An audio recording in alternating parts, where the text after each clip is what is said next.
And now in this next report, we're looking at activities within the maritime sector as the ease of doing business can only be achieved and enjoyed by compliant traders.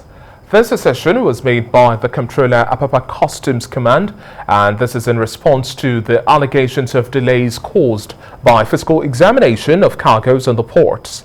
The issue of recurring export infractions and why exporters are not complying with the guidelines were also highlighted. TVC News maritime correspondent Ifeanyi reports.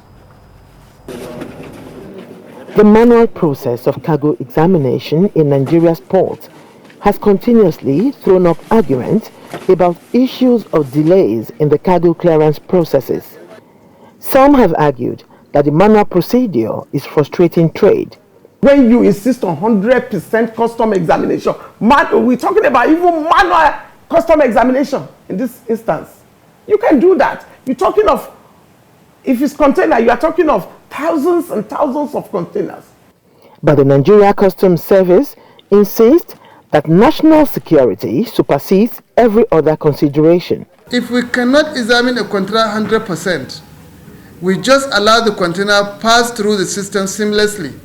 The insecurity that will happen in this country, you could remember, we have a lot of seizures on arms and ammunition, we have seizures on cocaine. In this country, we don't have high compliance level. Therefore, the need for physical examination is paramount. And it's not going to be compromised for any reason. We cannot compromise physical examination at the deterrent of the security of the nation.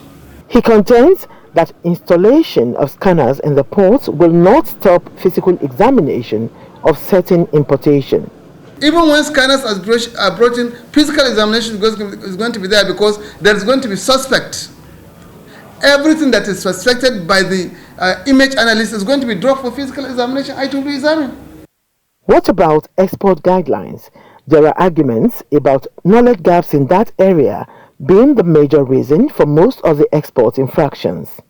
We have a lot of things in Nigeria that can go out of Nigeria, out of this country. We have a lot of fruits. We have all we need is the mechanism and the equipment, storage equipment to put all these things to order, so that Nigerians who have interest, who have so much interest in exporting one or two things, will engage themselves. 50% of people that wants to export doesn't know what is good or what is not good to go. So these are the things that have to make more so that people can easily do their things and if possible give them the guide. In the case of export, we have Schedule 6 with about 8 items. So these items are very clear. He knows that export prohibition is part of government's drive to protect local industries. Ifeanyi, TVC News, Lagos.